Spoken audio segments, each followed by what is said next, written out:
My prediction, Ryota Murata will be the new WBA regular 160-pound champion, and Gary Russell Jr. will defeat Oscar Escandon, keeping his WBC title at 126 pounds, probably by unanimous decision. I got Murata by knockout. Here's why.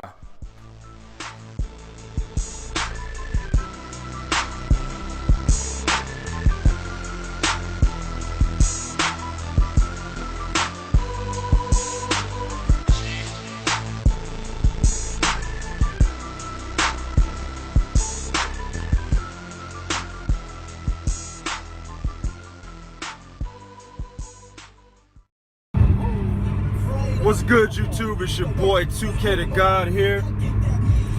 Driving to work, lovely Texas morning, you know what I'm saying? Figured I should drop these videos. Now, the first time I did a video like this, I had that Mobb Deep shook ones, and I told you cats, little cats, you don't know shit about that. This video, I got that JR Rider on. You might know a little bit of something about that, but I doubt it. You know what I'm saying? Yo, we got a lot of good fights popping off this week. A whole lot of fights that go under the radar, and then there's some big fights happening out there with Terrence Crawford and Felix Diaz.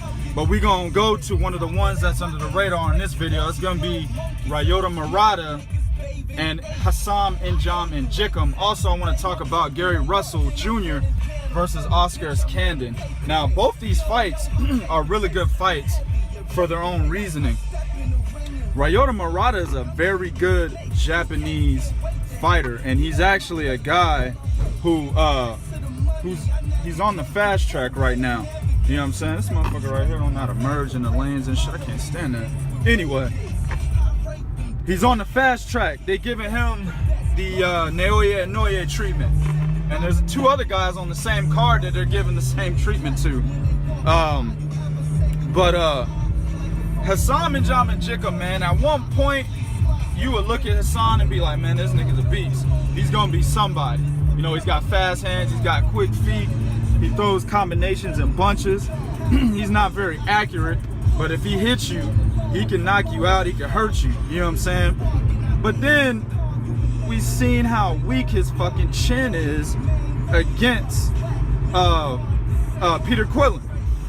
My man went down like 6 times against Peter Quillin, and then he went down like another 4 times against David Lemieux, and then he went down once, I believe, don't quote me, against Giovanni Lorenzo. So we're talking about a man who's a top level fighter at 160 who's been down 11 fucking times. You know what I'm saying? Now, I'm not looking at Ryota Murata's record, his knockout ratio or anything like that, but I'm pretty sure my man has knocked out, you know, more people than he has decisions on his record. I think he was like 12-9 or something like that. I can't remember, don't quote me, YouTube. But the whole point of that is, dude knows how to punch. If you watch him, he's very how do I say, he's grounded. You know, he's not wildly aggressive. He doesn't make stupid mistakes in the ring. You know what I'm saying? He's a little planet. That may be a problem for him. He doesn't have great footwork.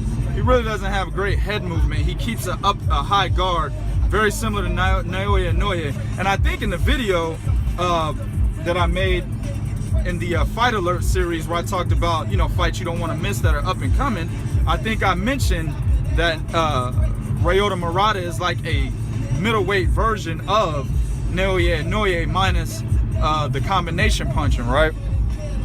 Yo, this dude Murata has a mean ass hook, and he's got a mean ass straight. You know what I'm saying? Now you got a moving Hassan and Jikum who may be able to elude that shit, but at the same time, if it touches that man's chin, dog, I will not doubt that N'Jam and Jikum will be tasting canvas, possibly get knocked out. Now, this fight is for the WBA regular title that Danny Jacobs had to give up in order to fight Triple G for the super title, right? So,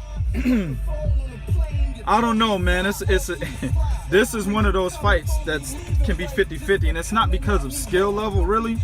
Well, I mean, it is because of skill level, but it's not because these guys are two elite fighters in the ring and it's like, damn, I don't know who to pick. It's more so because of their abilities, and their abilities, you know, it's the things that Hassan N'Djamena does badly, Ryota Murata can exploit. The things that Ryota Murata does badly, Hassan N'Djamena can exploit. So it really can go either way. It depends on the game plan that these two fighters go in the ring with, and how well they're able to execute it. You know what I'm saying? So, man, this is an excellent fight. I told you once before, don't fucking miss it. I'm gonna tell you again, don't miss this fight. Now, problem is though, the shit is happening in Tokyo. Hold on, man, these motherfuckers over here trying to act like they car faster than mine. I'm driving a sports car. These niggas driving vans and shit. Get the fuck out of here.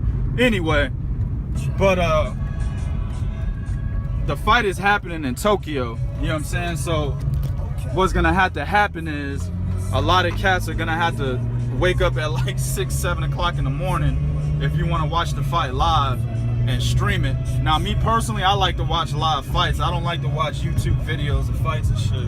It's because it don't have the same feeling. You know, when a fight come on live, you're like, damn, dog, it's here. I can't wait. You know what I'm saying? Oh shit, what's gonna happen? When the fight has already happened, chances are if you plugged into social media, niggas is already talking about it. Shit, niggas like me will already report on it, tell you who the fuck won. You know what I'm saying? So it's not the same feeling. So wake up, stream that motherfucking fight. It's happening Saturday, probably like 7 o'clock in the morning over in Tokyo, Japan. Also, I want to mention before I go to the next fight, on the same card you got Kenshiro and Dago Higa.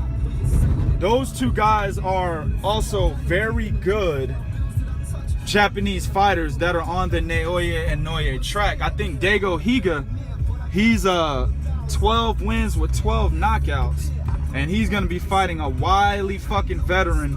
I think he has like 4 or 5 title defenses at that respective weight class, right? And then you got Kenshiro, who's gonna be fighting somebody similar stature. Hold on, let me get into this parking garage real quick.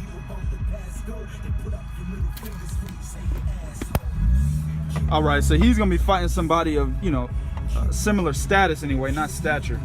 A guy that he's also a champion as well, and Kenshiro will be given that opportunity, much like Noye was when he fought Adrian Hernandez to become a champion for the first time, right? So, man, it's a stacked card with a bunch of 50-50 fucking fights on there. The only problem is it comes on early in the morning. All right, let's move to the next one. At 126, you got Gary Russell Jr. versus Oscar Escandon. Now, Oscar Escandon is an undefeated fighter. He's had close fights with Moises Flores, who's getting ready to fight Guillermo Rigondeaux. I'm sorry, not Moises Flores. I'm sorry, he lost to Moises Flores. Excuse me, he's not undefeated. But it was I believe it was a split decision. And that guy's getting ready to fight Guillermo Rigondeaux. Oscar Escandon is a guy who can give anybody some fucking problems. Dude is high octane, and he's not a dumb high octane, if you know what I mean by that. You know what I'm saying?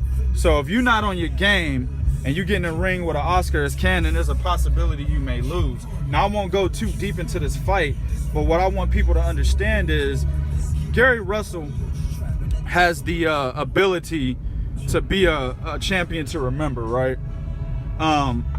Yes, he lost to Vasil Lomachenko, but I mean, immediately he came back and knocked out Johnny Gonzalez like it wasn't shit. You know what I'm saying? So he has the opportunity to be a champion to remember. Problem with him is, as of recently, he hasn't been taking, you know, his training camp, or not training camp, I won't say that. He hasn't been taking boxing too seriously. He's been doing a lot of other different things. You know what I'm saying? He's been training his little brother. I've heard that instead of actually working on a lot of the things that he needs to work on, like his defense, for example, not relying too much on his athleticism, he's been too busy working with his little brother, who ironically has the same name as him, and working with a lot of some other different fighters, you know, within the same camp or the same gym. So my only issue with Gary Russell Jr. right now is, does he really want to fight? Does he want to continue to fight? is his career and his legacy that important to him? He's mentioned he doesn't want nobody else but Vasyl Lomachenko, but Lomachenko's at 130 right now, and he's talking about moving up to 135. You know what I'm saying? And Gary Russell's a small dude. I don't think he can make 135. I think he might be able to go to 130. And he's already mentioned he'll follow Vasyl Lomachenko wherever he wants to go. So he really wants that get back. He wants that revenge. And I hope he can get it. It's a really good fight for him. The Gary Russell Jr. that fought Vasyl Lomachenko was a guy that people were blowing his skirt up. You know what I'm saying? He had a high fucking entourage in there telling him he was the greatest before he actually even fought any fucking body. You know, Gary Russell had an asterisk next to his name before that fight. It was, you know, we was like, well, he's fast, he's quick, he has a deceptive power. He might be somebody, but we not sure yet. He ain't fought nobody. And Vasyl Lomachenko went in there and whooped his ass. So it's gonna be a good fight, man. Another fight you don't want to miss. This is also happening on May 20th. I'll give you the details in the description of this video, where to watch it and everything. But this is, you know, an impromptu video. I just wanted to drop some shit down because my channel ain't had nothing on it for a little while. But stay tuned. I got more breakdowns to do. We got a lot of fights this weekend. YouTube, do what you do in the comment section and be real. This is real talk for real fans. One.